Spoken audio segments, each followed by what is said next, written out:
For today's videos is magluluto ako ng ginisang sotanghon. Yung sotanghon na may sabaw, ayan, yung nilalagyan ng atswete kasi kahapon sa aking pagpapastil ay meron akong broth chicken. So, ayun yung ginamit kong pansabaw. Ayan.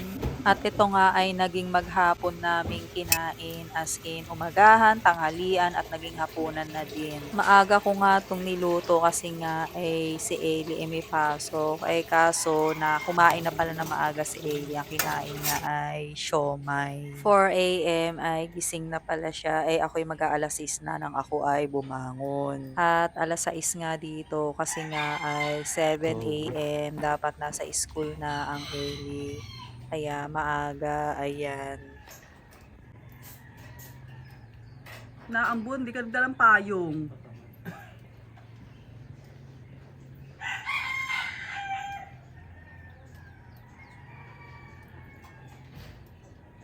At pagkatapos nga niyan ay di ako'y nag-tasking at ako ay nagtimpla na nga ng kape, ayan. Habang ako ay nagkakape ay nagtatasking nga ako at syempre alam na na mahaba ang aking live araw-araw, ayan. Tapos ayan, bago lang uli nakapagkilay, ayan, parang pag naisipan ko lang ganun, syempre maganda tingnan sa screen ang may kilay, ayan. Tapos ipinasok nga dito yung kahon ng pinaglagyan ng parcel, ayan, ginawang higaan. At kapag hindi naubos ni Asem yung pagkain, ayan, nilalagay sa labas para kainin ng stray cat. At naging isip bata pa si Buwit, ayan. Dahil naiga, lagyan natin ng tubig.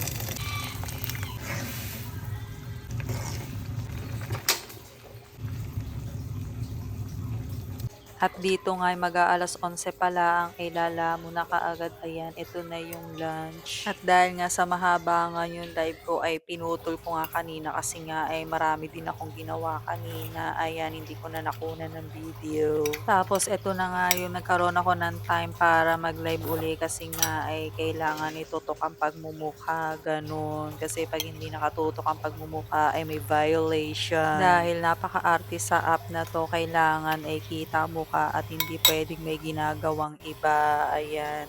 So, nagkakaroon na ng pagkakataon kapag ganito kumakain at walang ginagawa, ayan. At dumalawang mangkok pa nga ako dito, ayan. At pagkatapos nga niyan ay biglang may dumating nga na parcel, ayan.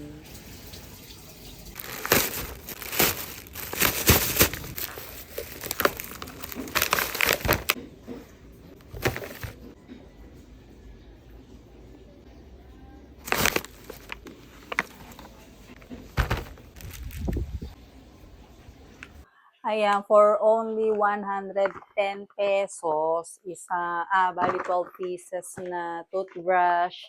Tapos meron ka pang floss, ayan. 110 pesos. So, sila na lang yung natitirang mag-ina dahil wala na silang lahat. Ayan, may sakit din sila.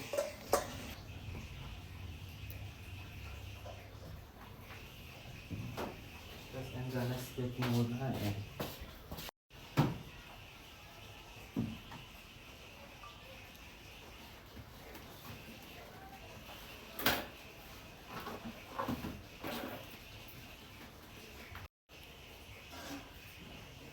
Yun yung mga mga practice doctor lang.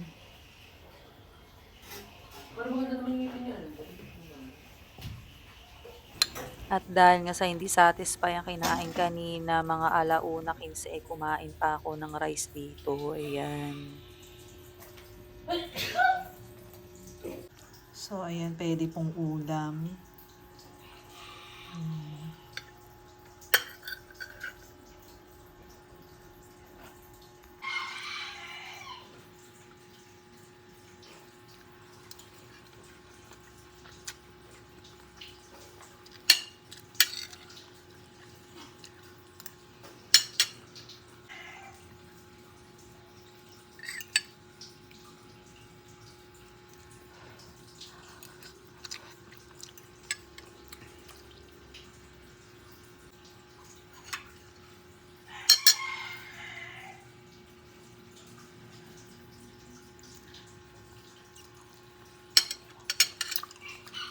At hindi lang nagsisiriya pa at saka tong maruya at turon. Pagkatapos nga niyan ay ako ay lumabas at dahil nga may dumating na naman na parcel, ayan.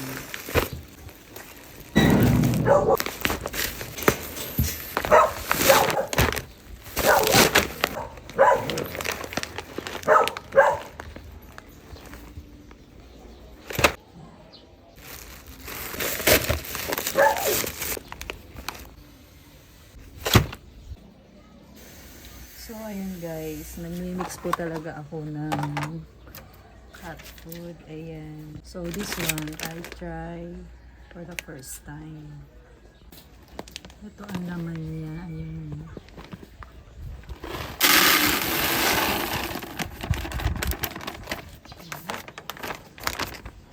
Siya. Next, it's Pet Yum. Ang laman niya. Ayan. Bilog-bilog.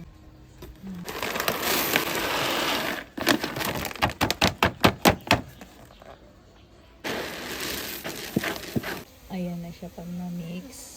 Hindi porke balbo nyo na sa lagayan wala na karapatang kumain nito sinabuhit, diba? At updating na naman ang iOS. Ayan.